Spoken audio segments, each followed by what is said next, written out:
Welcome to week 8 of our final session of the spring 2019 that we've entitled Encounters and Stories. This week we're going to take a look at another magnificent story in Luke 14 that Jesus told. I don't know if you've ever been invited to something and said that you'd go, and then after you were invited said, I don't know if I really want to go or not. And you kind of came up with some kind of a lame excuse to get out of it. And then only to maybe be discovered that you could have gone but came up with a weird excuse to get out of something. Well, imagine what happens when people come up with very excuses to not want to encounter the living God. We're going to spend some time this week talking about that very thing. It's interesting how people make up excuses to not encounter something that at times they know very little about. So we're going to enjoy this week together. It's going to be a great conclusion. I hope that you really enjoy it.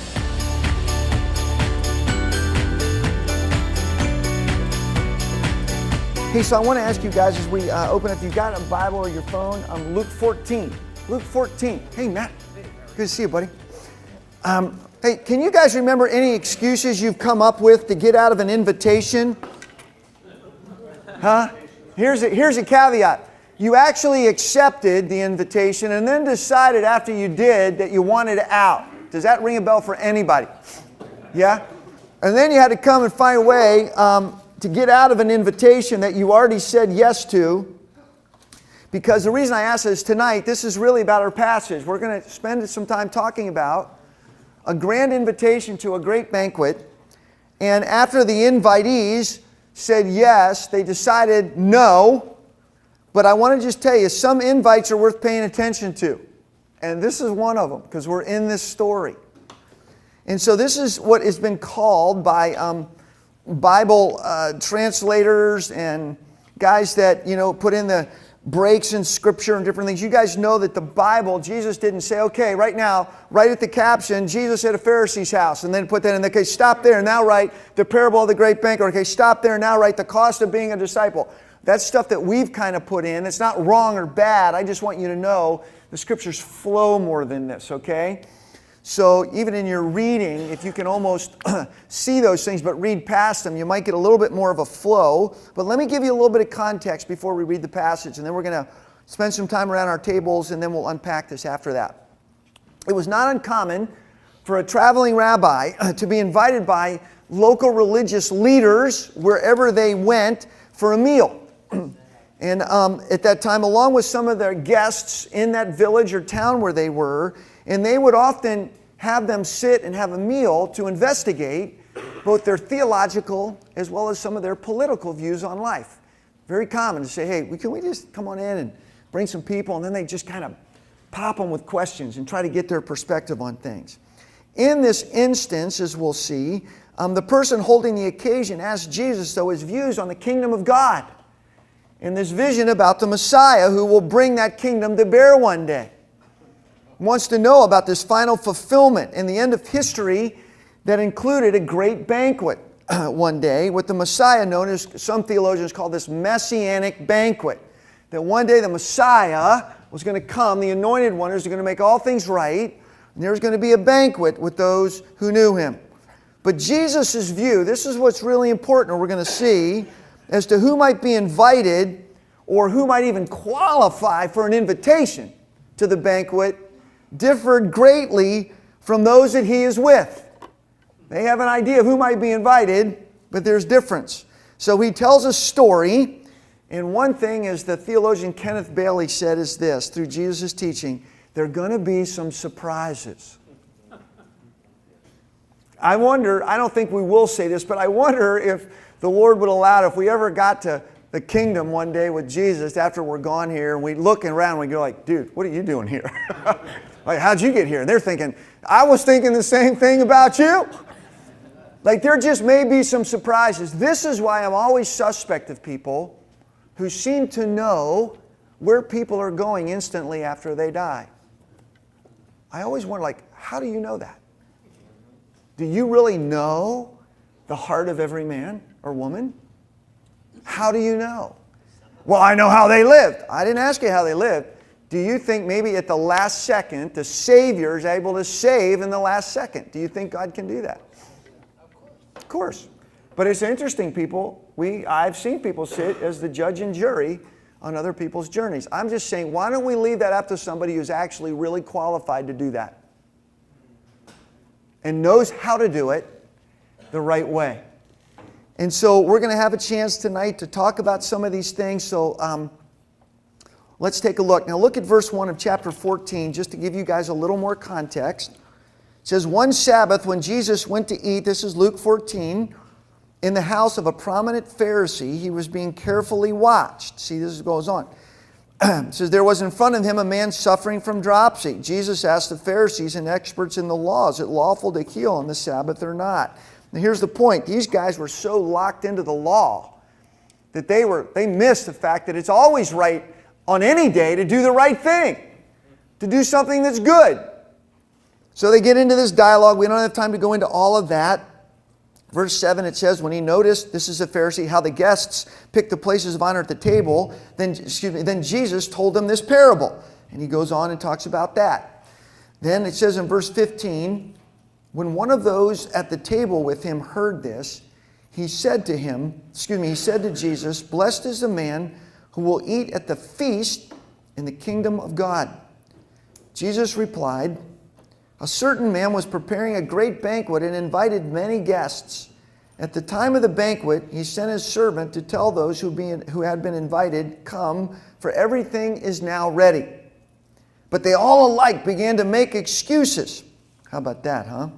The first said, I have just bought a field and I must go and see it. Please excuse me. Let me ask you, any of you guys do that? We'll see why this is crazy in just a little bit. Another one said, I just have bought 5 yoke of oxen and I'm on my way to try them out. Please excuse me. Still another said, I just got married so I can't come. Well, why didn't you say that when I invited you? The servant came back and reported these things to his master. Then the owner of the house became angry and ordered his servant, go out quickly into the streets and alleys of the town and bring in the poor, the crippled, the blind, and the lame. Sir, the servant said, what you ordered has been done and there's still room. There's still room. Then the master told his servant, go out to the roads and the country lanes and make them come in so that my house will be full. I tell you, not one of those men who were invited will get a taste of my banquet. So during your time around Table Talk, I'd love for you to consider, what are some excuses you found yourself using at different times in your life, even to just get out of things in a general way? Have some fun with that. But second of all, can you think of any excuses that you used to not be willing to encounter God at some point in your life? What kept you back? Why were you resistive? And finally, in this passage we're going to look at, there's a point where it says that the master was angry that the people chose not to come. But he turned his anger into an opportunity to show great generosity and invited the most unlikely people to the banquet. Because here's one thing for certain. God's not going to let his banquet table go unfilled. One theologian once said there's going to be a lot of surprises in glory. I think that's true. Enjoy this time around your table together.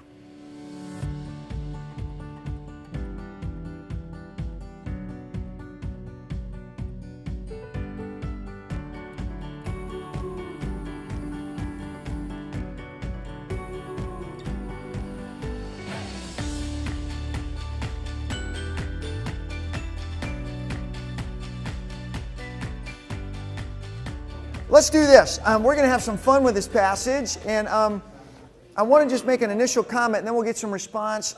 And one of the things that's important, I think, is you guys understand how Hebrew rabbis would teach. Excuse me. When we read some of these stories, it's very easy. You have to be careful not to try to get down into rabbit trails in every little nuance. There are contributory, that's not even a word, is it? Contributing factors to the main point, but most parables are trying to teach a overarching reality, a big idea.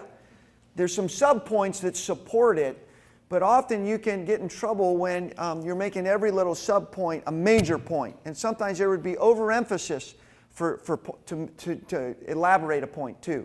So we'll see some of this in here. A really good book, if you're looking for something, is Jesus Through Middle Eastern Eyes by Kenneth Bailey. It's been a magnificent resource for me Kenneth Bailey is a phenomenal teacher of Hebrew culture, lived there for 60 years, just really understands a lot. And he's written a number of books, but this one, Jesus Through Middle Eastern Eyes, if you're looking for a good little read. And basically, he just takes different passages and does studies on them, and they're phenomenal. So I always wonder now after I went to seminary, how come these weren't some of the books I used? Like, what the heck? I learned more after I went to school than when I was in school. So therefore, you do not have to go to seminary to be educated in this stuff, okay? Good, great. So here, let's write down some excuses. I like to look at number 2, question number 2 for a minute. Can you guys remember any reasons or excuses that you kind of surfaced before you maybe said yes to the Lord? Love to just hear a few. Yeah, thank you, brother. I don't want to change. I'll be different, you know. I don't want to change. I want to stay the same thing that I'm doing now. And why did you think changing would be bad? If any other guy said, I don't want to change? Yeah, boring, man. Boring. Oh, that's a good thing. There's a reason about it. See, there's this thing called an iceberg. This is really great illustration. So, we don't want to change. It's boring because you think, right? That this real thing down here, okay, I got it. Keep going. Yeah, there you go. Keep going. How about some others? Yeah. I had a tea time on Sunday. Tea time on Sunday. Tea time. Now, let's keep going into that, Bob, because this plays out. What is it about the tea time? Well, it's a Sunday, and I enjoy playing golf, and I've got too many other fun things to do in life. Yeah, so somehow we're going to go play golf. That's above the waterline, but that's going to somehow meet some need down here that going and spending some time in a place of worship, being reminded or whatever, isn't going to do. Somehow, tea time is going to satisfy my soul a little bit more. Now, I want to say this. I think the other side can be played where sometimes in the believing community, we act like playing around at golf or fishing or bike riding or for a walk or bird watching or something. It's not spiritual. I'm here to tell you that's crazy thinking. That's thinking way more like a Greek than it is a Hebrew. No, it's called dualism, which means you have spiritual and then earthly. Jesus said, who made earthly things? Anybody? Who did it? This isn't hard. Good. And what did he say when he made it? It was good. No, he said it's very good. It's very good. Which means that we make a dichotomy saying the spiritual or the invisible, right? This is, obviously I'm abbreviating, is the higher realm. It's better. Therefore, this is what called it really, and the lower realm, which is of the earth, or visible, is a lower realm. This is the realm of desire, passion, where sin lives. This is the realm of goodness and beauty. And so, what the Gnostics, Greeks believed is salvation came through gnosis or knowledge. Right? That which is of the earth and visible, you tolerated it. It was okay, but it's where you could get in trouble. There was sin. So they draw this big thing, and they did one or two things with your flesh where you lived. One, they said, it doesn't really matter, just live it up. Or two, you beat it to death and you kill everything in it. And you treat your body harshly. Have you ever heard a believing community say, look, here's how you get rid of desire. You treat your body badly. Here's what God would say. What if you learn how to love me and orient your desire so you treat it all well? That's called self-control, which is a gift of the Spirit. Here's what often happens. We say there's two worlds. Hebrews says one world, two realms, visible and invisible. That's what Paul said. 2 Corinthians 4. We don't look at what's visible, but what is invisible. For what? Therefore, we don't lose heart. Though our outer man is decaying, yet our inner man is being renewed day by day. For our light and momentary troubles, right, TD, are producing for us an eternal weight of glory that far outweighs them all. We don't look at what is seen, but what is unseen. For what is seen is what? It's just temporary, but what is unseen is what? Eternal. Now, what it's saying is, when God first created the world, that which is seen was not just meant to be temporary. The crazy mess we've gotten in, this is why he's bringing it back again. This is why salvation doesn't just mean, see, for the Greek, they wanted to get out of this world. What Jesus came to do was to bring the kingdom into the world. Thy kingdom come, thy will be done where? As it is where? In heaven. The Hebrew wanted to make the world they live in better until they got to go be with the Lord. But the point wasn't to abandon it. or not to enjoy it or to embrace it. We're like now as believers, just don't enjoy it too much. Don't enjoy it too much. One Hebrew rabbi scholar I was reading said this. He believes when we get to heaven, God may ask us, why didn't you enjoy more things more? Why didn't you eat your meals slower? Why didn't you listen to more beautiful music? Why didn't you take some more walks and breathe in the flowers more? Because see, we get so afraid of our senses. They're going to do bad things. So you either got the right or the left and the middle ground. What's that? I said you either had the right or the left and the middle ground. Well, yeah, and it's certainly that, but it's an embracing of the whole. Does that make what I'm trying to say? And so I just am trying to help us understand these distinctions that get into us, and even our present day, quote, Christian thought. That's why I try not to use this word Christian too much. It's not a bad word. I'm just telling you, you have a hard time finding it many places in the Bible. If I said, go ahead, find all the times you find Christian in the Bible, you're going to have to look long and hard. And I'll give you a hint. One of them is in the book of Acts. But you will find believer, follower, disciple, a lot in there. We don't use those words much. Why is that? Because we think way more Greek than we know we do. And I'm just saying this is a good thing for us to think about, right?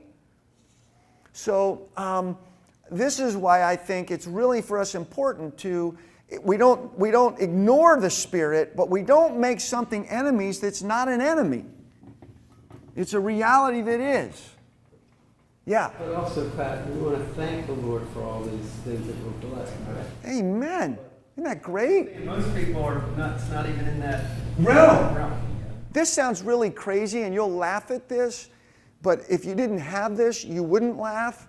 The Hebrews literally, I was reading in this book, our father Abraham, the Jewish roots of, quote, the Christian faith. It's so amazing that they would literally thank God for the holes in your body. Like when they would even be able to urinate, you think about that. Or to breathe.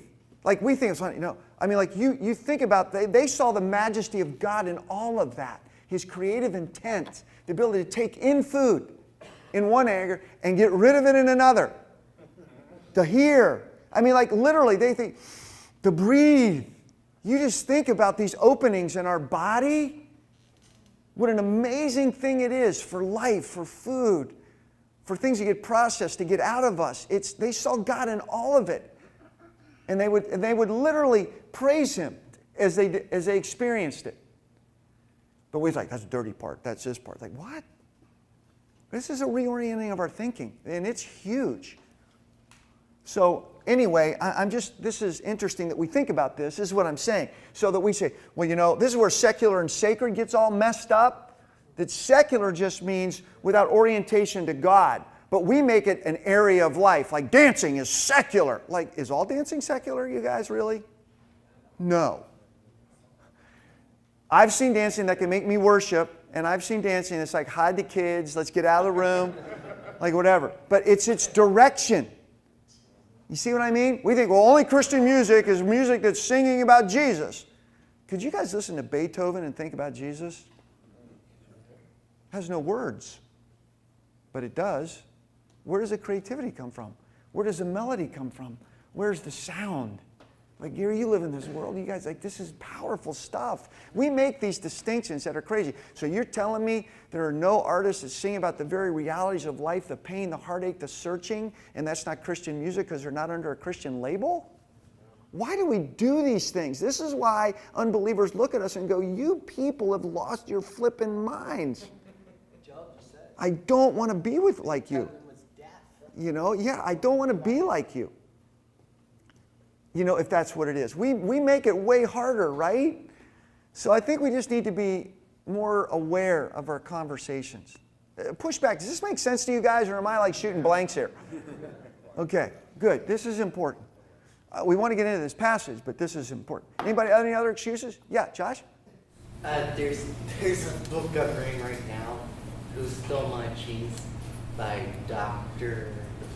Who Stole My Cheese? Yeah. Okay, yeah.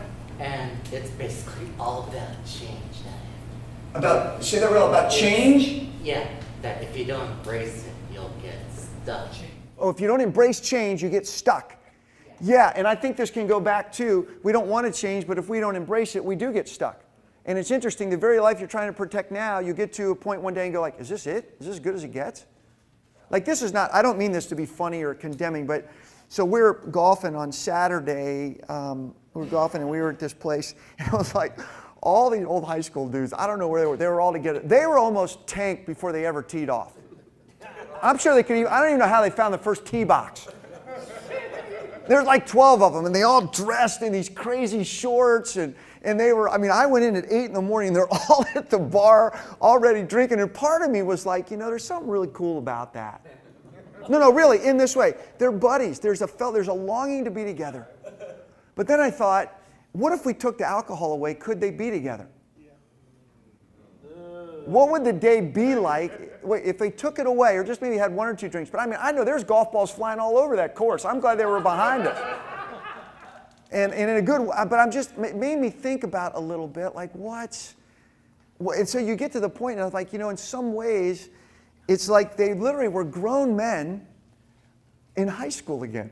They were literally acting like it was fraternity days again. Like, hey fellas, like, is there anything, you talk about your marriages while you're getting your kids? I mean, but they were going back in time to taste it one more time, you know what I mean? And then we got to go back to work on Monday and the grind really hits.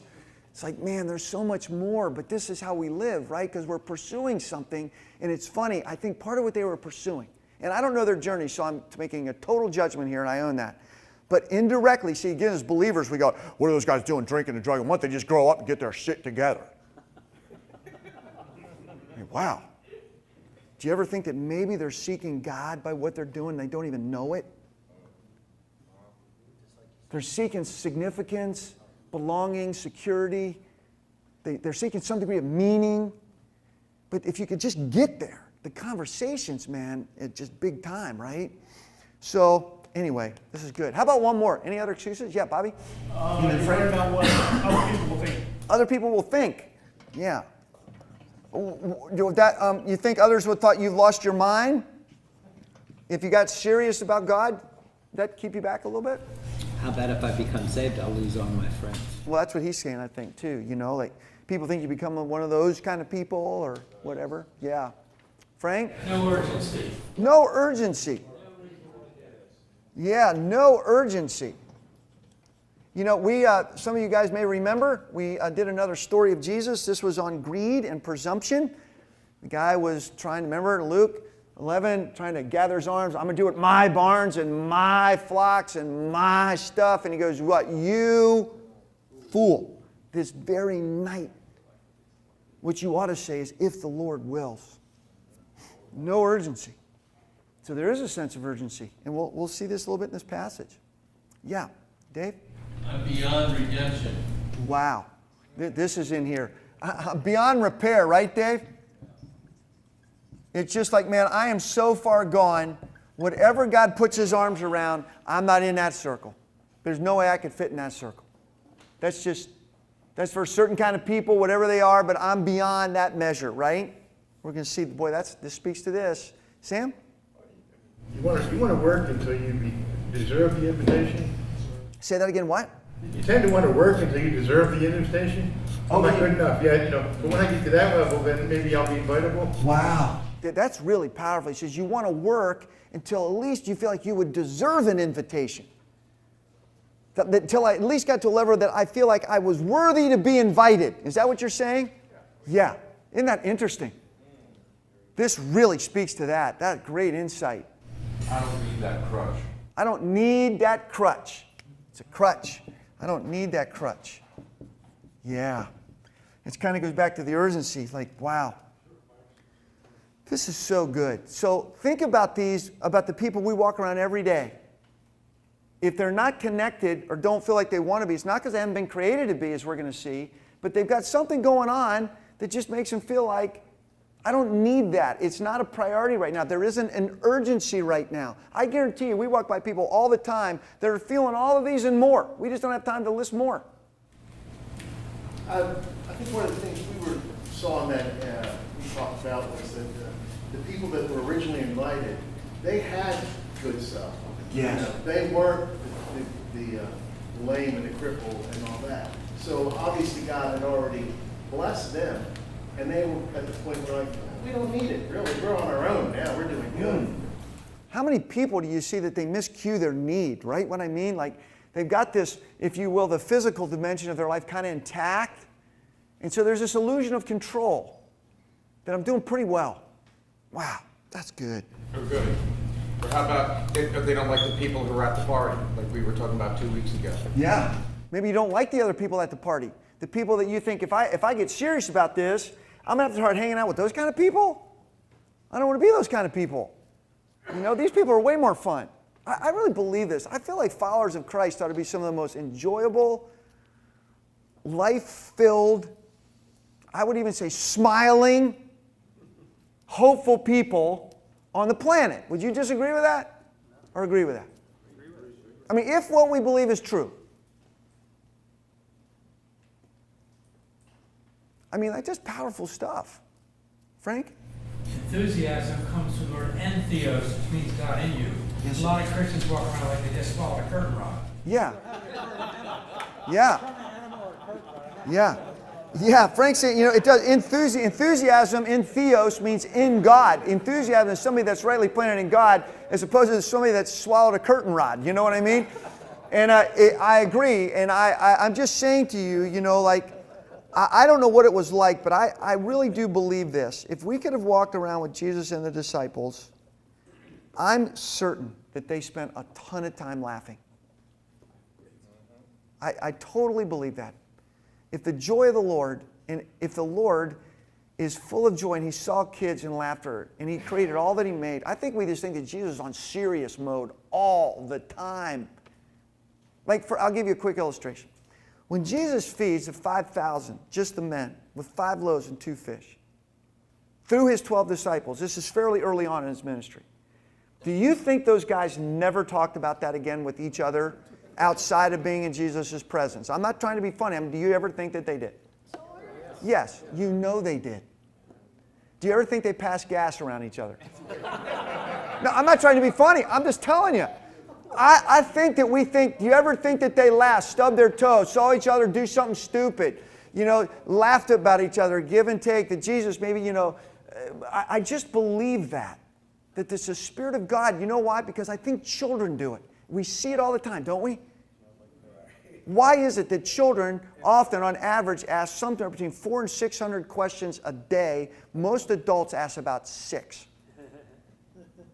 You don't have the answers. Or, right, we don't have the answer, or we're too embarrassed to ask because we feel like we got a safe face, or we think we know more than we do. Or we preoccupied with other things of the world rather than... Well, whatever the reason, we've lost a little bit of the childlike reality that comes from God. So let's look at this passage real quick, because this is important, just so you know this. This is an insight you may not have known, but in a typical Middle Eastern tradition, this is intriguing to me when I learned this. The host of a banquet would invite the guests first. And let's say Billy was the host. He would invite us, and then based on the yeses, the responses, then Billy goes and orders all the goods and food and everything based on the people who've said, we're coming. Right? It's kind of like we do at weddings now. But then, when everything is ready, the servant would go out and gather up all the invitees who said yes and said, now it's time to come to the banquet because everything is ready. So imagine a scene where you spent umpteen dollars, you've invited the people, you've got it all ready based on their responses, who you've originally invited and confirmed, and once you call them to the table, so to speak, they make excuses and head to the door. You know, I've got to go to the Verizon store. I've got to go get my mail. Well, whatever it would be, the initial guests of means begin to use excuses. So it's a great banquet, which means if it's great, how many people do you think are going to be invited? A lot, right? We don't know exactly many, but there's many.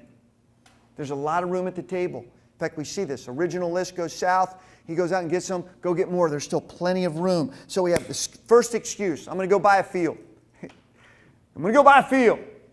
You guys need to know this. You'd never buy a field and then go see it in that day.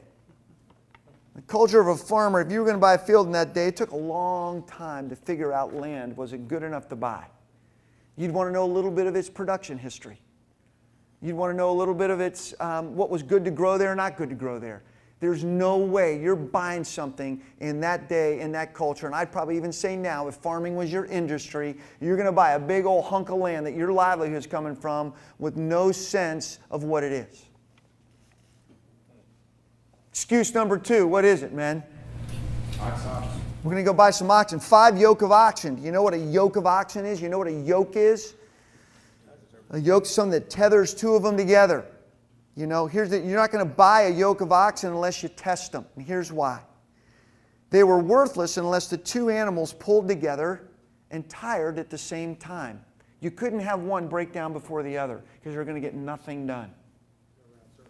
They just go around circles. That's exactly right. Jim? The yoke would be on you. The yoke would be on you. Exactly right. That's really well stated, Jim.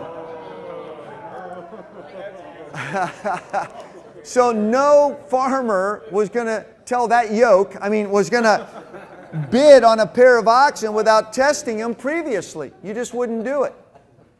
Thirdly, I've married a bride. He basically didn't ask to be excused. He just basically said, hey, look, I have a woman, I'm busy, and I won't be at the banquet. I'm not coming. Like, how many guys say yes and all of a sudden just go off, this is just like a quick thing, I'm out of here. In this culture, I just want you to how weddings were done. They weren't done that way.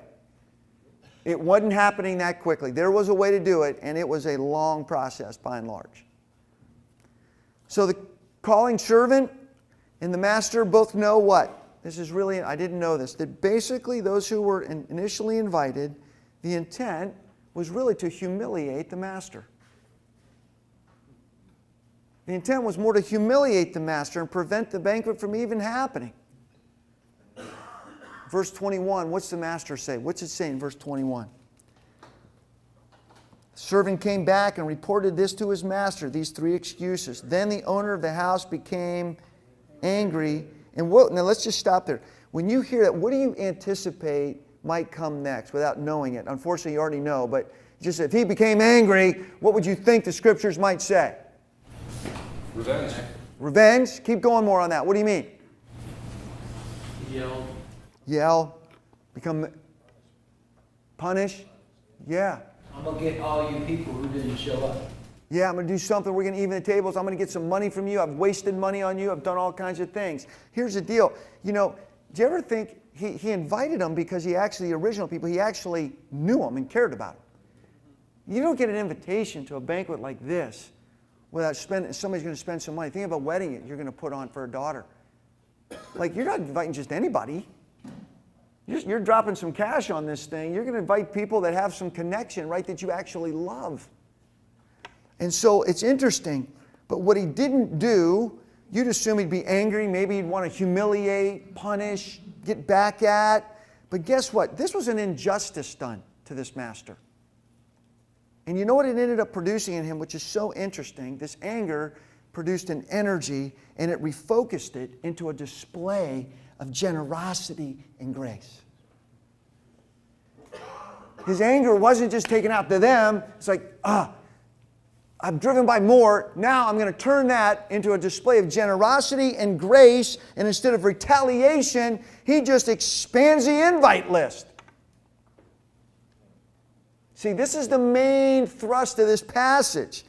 And he invites the poor, those who are maimed, who are blind, who are lame, basically to the culturally unwelcome and outcast, or the common people. And at the end of that, there's still what at the table? There's room. So then what's he say? This is so great. He says, I want you now, verse 23, to go out to the roads and the country lanes and what? Compel them. My translation says, make them come in. What's the spirit? What's the master want? He wants a full house. This is so beautiful. Here's the beautiful thing about this tier. These are people who would have had a hard time believing that they were even truly wanted or desired at the banquet, what Sam was saying, based on their social status and labeling. They were like, me? Like, I can't even believe how did I get an invite to that? Really? You want me there? Yeah, we want you there. Jesus said, grab them by the hand, basically the connotation, and grab them. This beautiful, I believe, parable, story of Jesus is about the generosity, the magnificent generosity of the Master's heart and His grace, that the banquet be for all. Because here's what I know. Some of us could sit here, I have thought it at the wrong times in my life, that I'm actually worthy to get invited to this banquet. I think those who thought they were worthy didn't show up. The reality is none of us is worthy. And we have an invite. Listen to this, Isaiah 55. This is a great little passage. Isaiah 55, verses 6 to 8. Isaiah says this, seek the Lord while He may be found. Call on Him while He is near. Let the wicked forsake his ways, and the evil man his thoughts. Let them turn to the Lord, and He will have mercy on them, and to our God, for He will freely pardon. For my thoughts are not your thoughts, and neither are your ways my ways, declare the Lord. For as high as the heavens are higher than the earth, so are my ways higher than yours, and my thoughts than your thoughts. Seek the Lord while He may be found. There is none worthy. This is a mission. In this banquet, there's mission in this banquet that goes to the furthest out place and person and says what to them? Come. You are welcome at this table. You're welcome at this table. So let me ask you, do you guys see judgment in this parable? I do. Yeah. Where do you see it? Where's the judgment? The judgment is on the people who are invited and didn't come. The judgment is in the people who were invited to the banquet and they didn't come. So let me ask you, who's given the judgment, basically? I mean, why are they judged? They said no, right? They said no, thank you. They're not at the banquet. Why? Did the Master keep them from the banquet? Something's more important. Nick? You have to ask yourself the order in which type of guests were invited as well, don't you? I don't know if I understand your question. Well, the well-off people seem to be asked first. Am I incorrect? They were. Well, again, this is one of the ways, I think, when you can start saying, okay, the well-off, that would mean that they're more important to God. That's not I'm just saying, so if you go down the list. I wasn't looking at that in that respect as, can I give up something and give all, like you hear in other parts of the Bible, Yeah. to come to this Right. invitation. Yeah. Those are people who have a bigger need, it might be easier or more willing to come immediately as opposed to those who have so much well-off. I don't, why should I go? Yeah, so think about this again. This is a great illustration and lesson where the main point of the parable, this is maybe a sub-point that you could draw from that, but I think the big point of the parable is, if you were to use one big word in this parable, I would hear the word invitation. Would you hear that? People are invited. What kinds of people? All kinds of people. People close in, people further out. People that come to the banquet are people even in this story that the Master doesn't know. What we know about God is God knows all people. But He wants the point of it is, when people say no, God's still saying yes. We're not shutting down the banquet. The table's going to be full. I want people there. And the people, if you don't come, it's because you've disinvited yourself. You've disinvited yourself. This is why John says in John 3, God so loved, what's it say? For God so loved the world that He gave His one and only Son, right? That whoever believes in Him would not perish but have everlasting life. Then it says this, for He did not send His Son into the world to judge the world, but that the world might be rescued through Him. And then verse 18 says, whoever does not believe in Him, whoever believes in Him is not condemned. But whoever does not believe is condemned already. Why? Because he hasn't believed in the name of God's one and only Son. Now this is the judgment. That light has come into the world, But men love darkness instead of light because their deeds are evil. And you don't want to come into the light. So there's a lot of self-exposure here. This is all I'm saying. That I would say this. At one point, in Hebrews, Mike, I'll get to both of you guys. It says 9:27, as it is appointed for all men to die once, and then comes judgment. But we act like judgment is arbitrary. Do you ever think that God's judgment is in response to the hearts of people and what we've done in response to Him who's loved us first? Who's always making the first move in this story? Who makes the first invitation? The Master. Who makes the second invitation? Who makes sure the table's full? The Master. See, this is why we only love God, because He first loved us. Mike, were you going to say something then, Carl? Yeah. If I read the whole chapter, Jesus was at a banquet at a prominent Pharisee's house. Yes. So, like, to me, as I read through this whole thing, the judgment expressed is towards the Pharisees. So if you take just this parable out of the chapter, I think you're missing kind of the whole. No, that's why I read exactly. Jesus observes the whole sort of circus of the banquet, and then he Yes. says, "Oh, okay, I'm going to make some lessons here that people maybe can grasp onto." And the last sentence of this parable is pretty clear, right? Not one of those who were invited will get a taste of my banquet. Yeah. But he's talking to the Pharisees, I think. Yeah. Unless I'm really missing something. No. That's why I said at the very beginning, it says on the Sabbath when he went into the house of the prominent Pharisee, he was being carefully watched. There's no question, particularly, that Jesus' strongest judgments came against the religious community, for sure. And I think in response to that, what he's saying, though, is that in response to the religious community where you guys think you're in, you basically excluded yourself. And here's what I want to know against the religious community. I'm going to embrace the people the most that you have already excluded. These people were people that the religious community had already excluded because of their frailties, that they often thought God had judged them already because of their blindness, physical condition, their status in life. They had excluded them. And Jesus says, who you exclude, I'm including, and you're basically excluding yourself. But I think he's also saying, I still want you at the banquet. You've self-excluded. You don't want to be at the banquet, which is a great insight, Mike. Thank you. And I think this is really important. That so we see. I'm just seeing this vastness of God's heart is huge. And you think about this sometimes, how much even in the religious community, if we're not careful, it can cause a hardness of heart and a disinviting, if you will, of ourselves to a reality that we've actually been created for.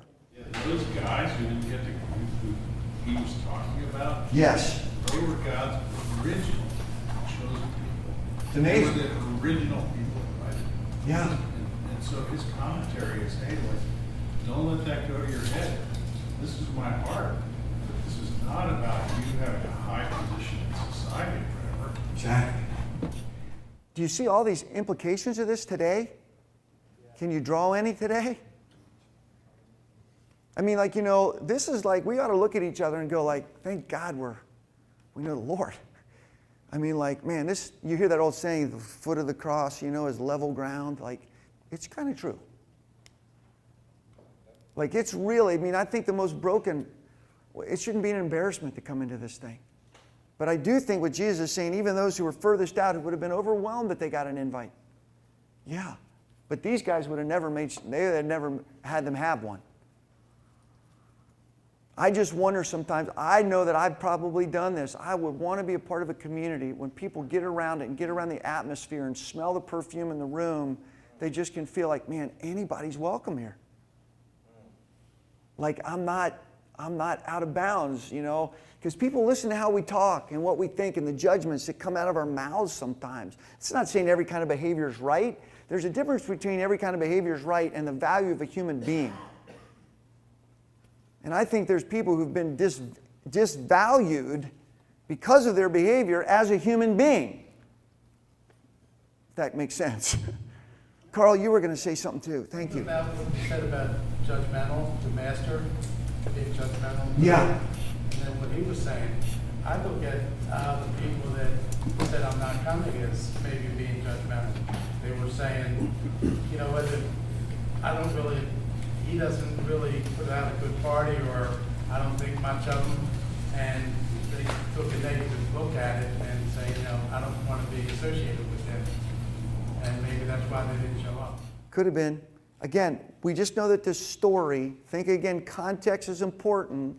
There's a big point here that Jesus is trying to make. We've got some sidelines to it, but there's a bullseye to this thing, and we have some tangents, but what we don't want to do is lose that bullseye, because that's really, really important. As you listen to these stories and the kinds of things that happen, I'm just saying to us that I pray that God's gracious, open arms to every one of us and to me cause my arms to be as open to other people. I don't have to be the judge and jury on everybody's life, because I don't know what's always going on in the deepest parts of a person's heart. I just don't know. And, you know, I've had to confess more than once to the Lord that I've acted like I am the judge and jury. You know, you guys, there's been times I've been asked to do a funeral. I have no idea where people stand with the Lord when I've been asked. And the first thing people typically ask me is, do they know the Lord? It's like, I don't know. Like, how would you like to be asked to do that for a family you hardly know that's maybe just sniffing around grace, and somebody dies and they need somebody to do a funeral, and you happen to be on that weekend? This hasn't happened to me tons, but it's happened. And, you know, what I try to do is speak the truth of God to every person and leave it up to God, and speak truths to people. I don't have to make a judgment, right? And so, again, people say, you're being wishy-washy. I don't think I am. I don't think that's my call to make. I think I can proclaim reality. We can proclaim reality to people and call people to something true. Like, I really use the death experience when those things happen to call people to reality. I think it is an alarm clock moment. It might change what we love the most, how we respond to the invitation. And I think sometimes, unfortunately, some people, like I had to do one for a young man a year ago that his brother was in our Young Life Club, his older brother was killed, his mom and dad call me. And they bomb into this church. They've never been to this church. They walk in the front door and start crying because this is what we really imagine. I'm thinking, imagine for what? Where we were going to do this. They walk into the auditorium and they're just undone. And then I have all my neighbors, because it was people from our neighborhood, and a bunch of kids were in our Young Life Club that are now 10 years older, and they're all here. There's 600 people in there. And I have one more chance to declare this kind of heart to 600 people. I don't know where this young man stood with the Lord. I have no idea. I have a few indicators, but man, we could talk about the reality of death and how it stinks and how it's not how it ought to be, and how there's a hope in life, and where is your hope, and there is someone who's going to make it different than it is, and these are alarm clock moments, and what are the relationships in your life like, and what do you love the most, because we're all known by what we love the most, and if there is any judgment, it's going to be about what we love the most, and do we love the most, who's loved us the most, where are you today? So in honor of Ricky's life, I want to give you a chance to consider, because one day there will be a moment like this for every one of us here. What is it that you're standing on? We can do that, right? And I trust God with Ricky's life. I don't have to be judge and jury. His mom and dad were so blessed. You know what they were blessed by? The people in this church that loved them, that set up the church, that made it available, that went to work hard. They were undone. They've been back since then. Not because of me, but because of people that love them. This is what I think the church does. Does that make sense, you guys? Well, listen, it's time to close. This has been a great 8 weeks. Well, listen, let's do our verse, and then we can break the room down. That'd be great. Here we go. Jesus did many other miraculous signs in the presence of his disciples, which are not recorded in this book. But these are written so that you may believe that Jesus is the Christ, the Son of God, and that by believing you may have life in his name. Amen. Amen. So looking ahead to some things that are coming up, this summer, we're going to do something that's going to be a continuing to the conversation around what it means to deal with people and encounter people who have maybe a different skin color or culture than we do. Sometimes we draw judgments that are really unfortunate and keep us back from something that we all kind of, I think, know intuitively, but we often resist, and that is how much we actually have in common if we look below the surface. We're going to spend 4 weeks this summer, starting July 11th through August 1st, 6:15 to 7:45 a.m. right here at Grace in the Great Room or someplace in the building, depending on construction, to talk about some of these great issues. It's going to be really a lively, safe, civil place to come and talk about things we're all dealing with every day. And then looking ahead to the fall, you can go on the Grace website. We're going to be doing a series that we're talking about influence and connection. It's going to be around John 15, because we all have influence, but it typically comes out of a great sense of connection. I hope you'll consider being a part of both of these with us. Even this summer, if you can only make 1 week, we know it's July, a lot's going on, but 1 or 2 weeks better than none. It's going to be a great time and a great fall. We hope to see you then.